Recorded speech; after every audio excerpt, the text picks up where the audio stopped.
Welcome to another video of this lecture series on Applied Physics UPH004 course. In this series we are talking about thin film interference, and today we'll talk about wedge-shaped thin film. In this video we'll start with what is a wedge-shaped thin film, then we'll discuss how the interference happens in the case of a wedge-shaped thin film, then we'll derive some conditions for the maxima and the minima of the interference pattern, then we'll find an expression for the fringe width of the interference. At the very end, we'll find out what happens when we use a monochromatic light, what happens when we use a white light in the case of the wedge-shaped thin film interference. So here are some examples of such thin film interference that you see around. Here is a oil spill on a surface. The oil started to spread from around this central point, and then as it moved away from this central point, then its thickness gets reduced. So there is a change in the thickness of this oil film over the surface, and that is an example of a wedge-shaped thin film. So a film whose thickness changes gradually from one point to the another. And when white light is incident on such a thin film, it gets reflected and there are interference happening on the film. We'll discuss how that happens. And these white lights, after interference, creates this nice rainbow pattern on the oil film. Similarly, here is an example of a soap film which is held vertically and white light is incident on it, and you see again a nice pattern. So here, how is it a thin film in the form of a wedge? So when you put it in a vertical plane, then at the top the thickness becomes close to zero, but at the bottom it's maximum because of the gravity effect. Now as you are moving from the bottom to the top, there is a gradual change in its thickness, and that's why this is another example of a wedge-shaped thin film. And so on, you find several examples of such wedge-shaped thin film. So in one sentence, what is a wedge-shaped thin film? A film whose thickness changes gradually from one point to the another. So that would be the simplest definition of a wedge-shaped thin film. Now to describe how the interference happens in case of wedge-shaped thin film, let us first consider two different types of films. For example, one that is formed by one material. For example, here it's glass, here it's air. Glass enclosed by a top interface and a bottom interface, and these two interfaces meet at a point and gives you a wedge angle.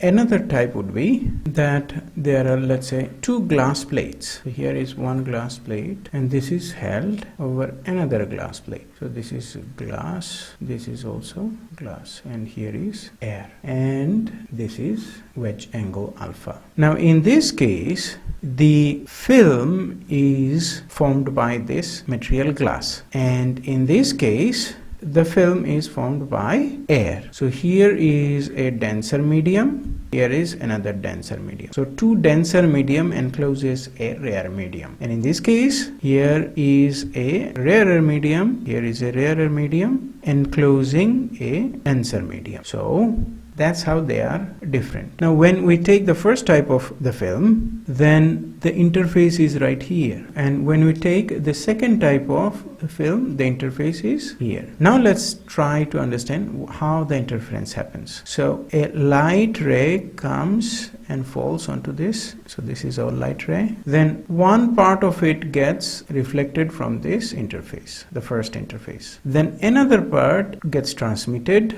and the second part gets reflected from the lower interface. And after this reflection, it gets transmitted, and then when you look from here, you would see that this ray, let's call it ray 0, ray 1 and ray 2. These two rays, 1 and 2, would interfere and produce the interference pattern right on the edge. Similarly, in the second case, the light is falling, then it would come here, and then one part would get reflected from here, the first interface, and another part gets refracted first and then gets reflected from the second interface, and that's how it's going in this direction. So when you look from this side, you see interference pattern between ray 1 and 2. Now let us try to find out the conditions of maxima and minima.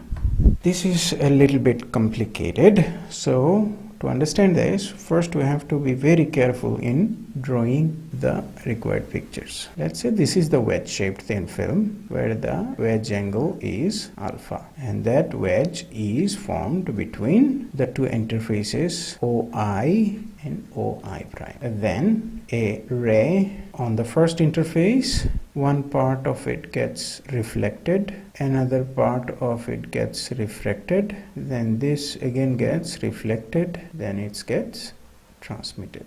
Let's give it some name, A, B, C, D. Now the incident angle is I and the refraction angle is R. Then this angle is R plus alpha. Then this angle is also R plus alpha. Now for these two rays, ray say 1 and 2, to form a interference pattern, the conditions would be related to the path difference between this ray 1 and 2. So how to find out the path difference between 1 and 2? So for this, we have to first draw a normal to the ray 1 from the point D. So this is normal and let's call it F. Then optical path difference is between 1 and 2 is, so the ray 1 and 2 get separated from this point B. Ray 2 travels from B to C, then C to D. During that time, the ray 1 travels from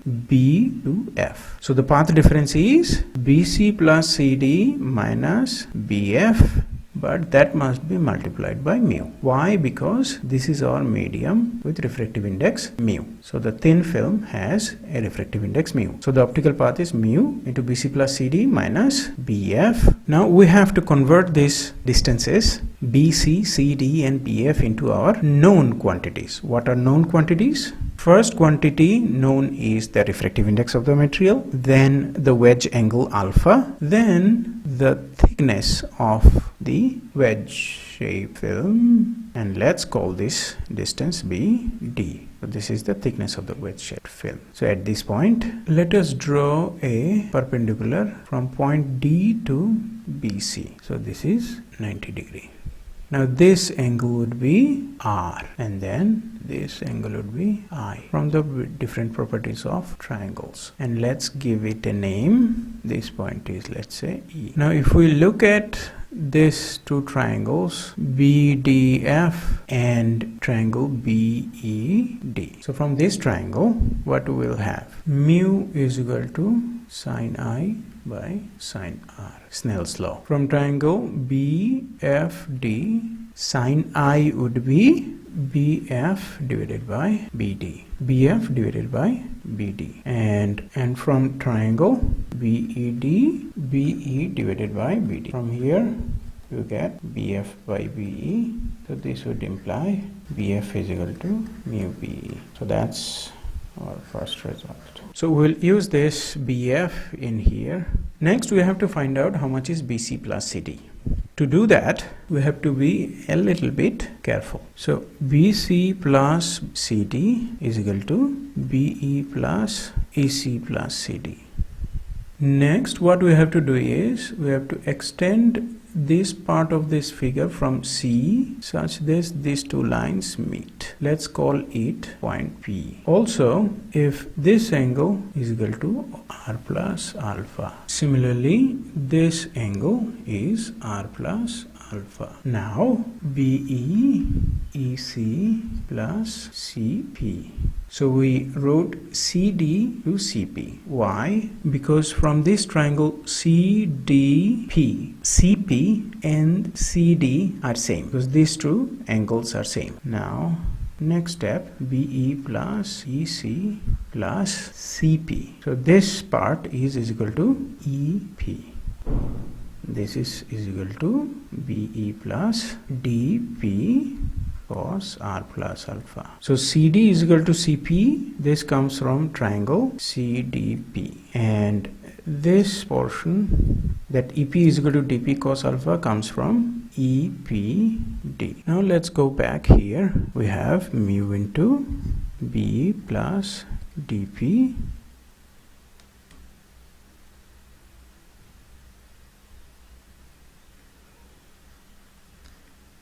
cos r plus alpha minus mu be.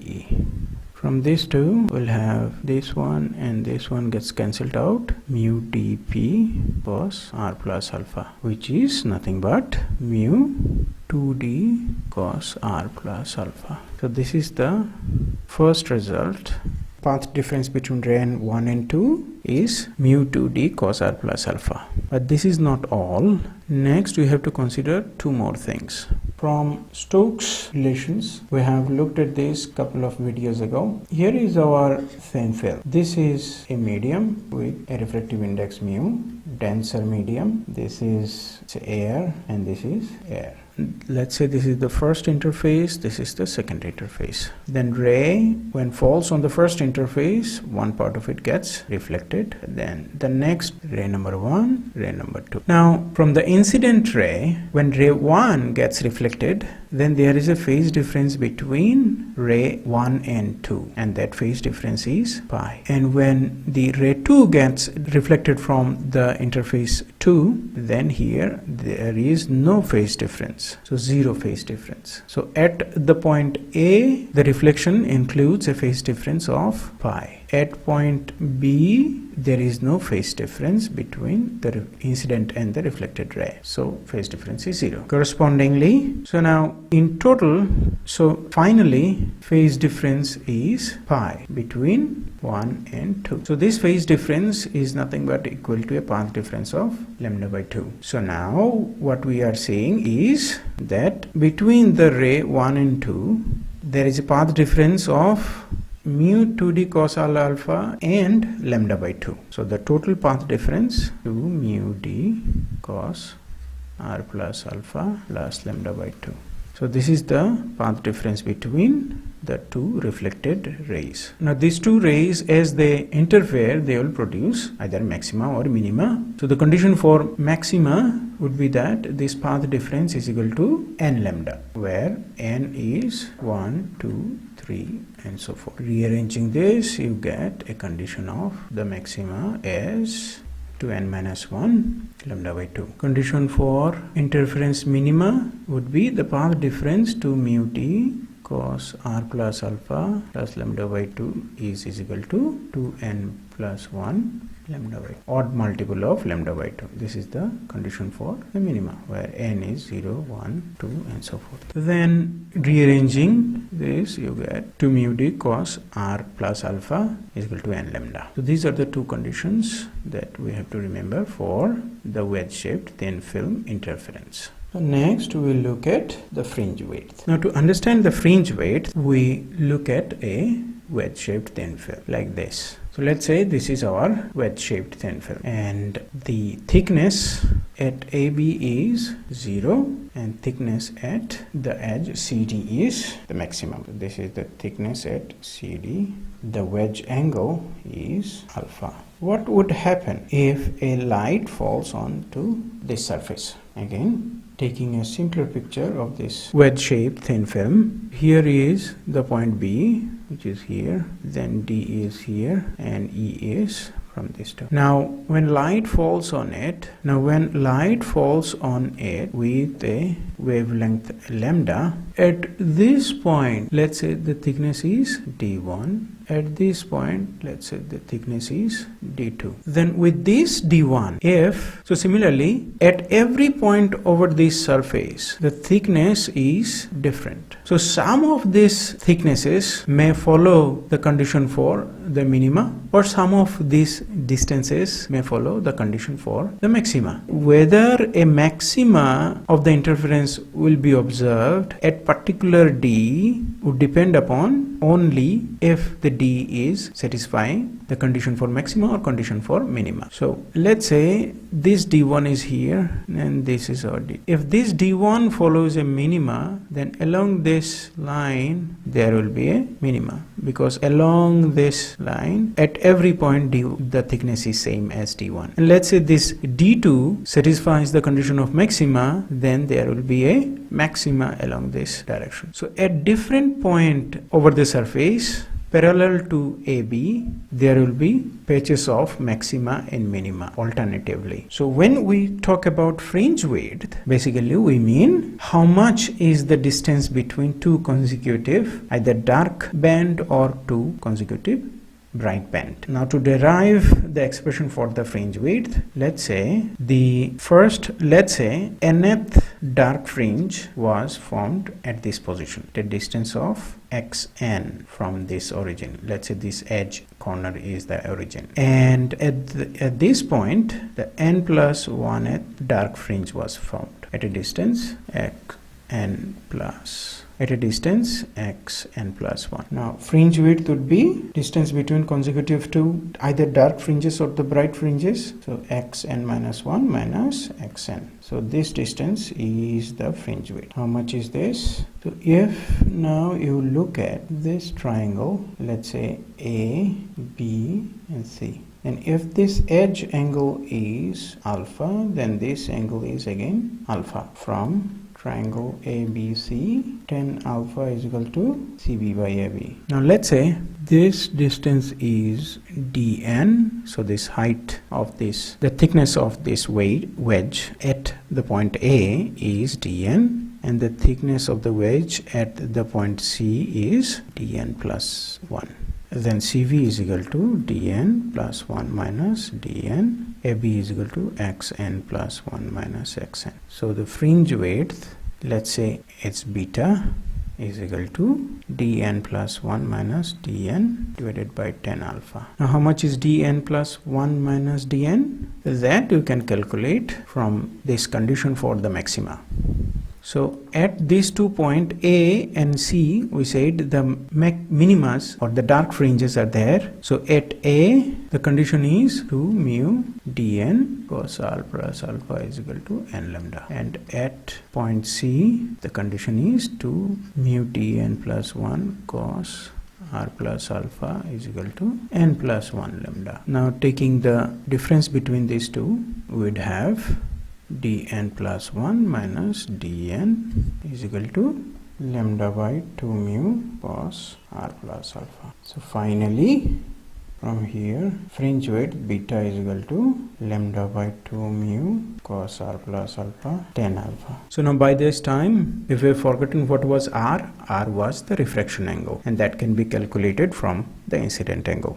Now from here we can have two special cases. If the light falls normally perpendicular to the top interface, then this would imply r is equal to 0. So beta is equal to lambda 2 mu cos alpha tan alpha, which is equal to lambda by 2 mu sin alpha. Second special case would be if the wedge is very sharp, that is alpha very small. This would imply sin alpha must be very close to alpha. So our second special case, beta is equal to lambda 2 mu alpha. Final case, what happens if white light is used? What happens when white light is used or incident on the wedge-shaped thin film? Single color or wavelength, then you see alternative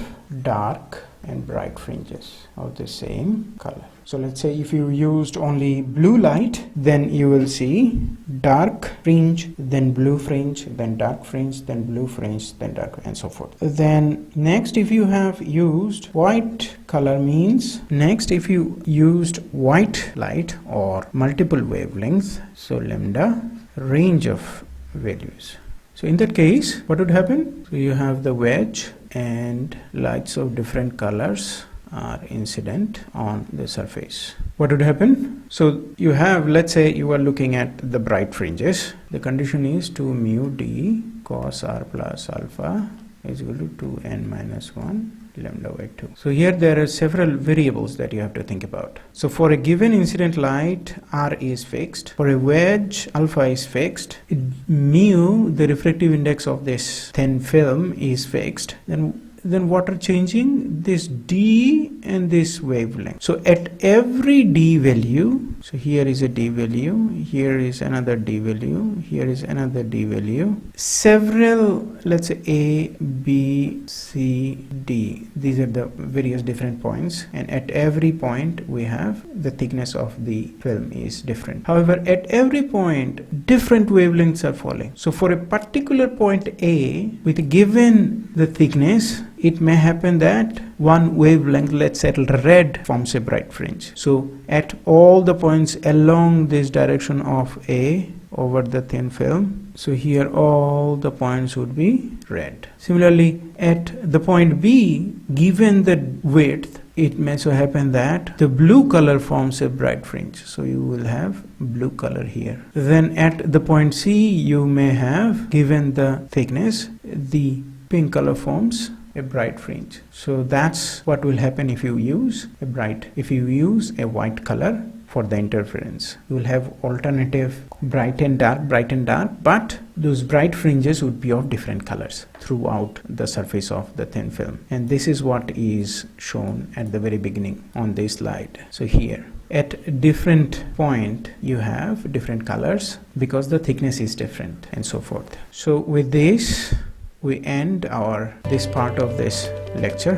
Thank you very much.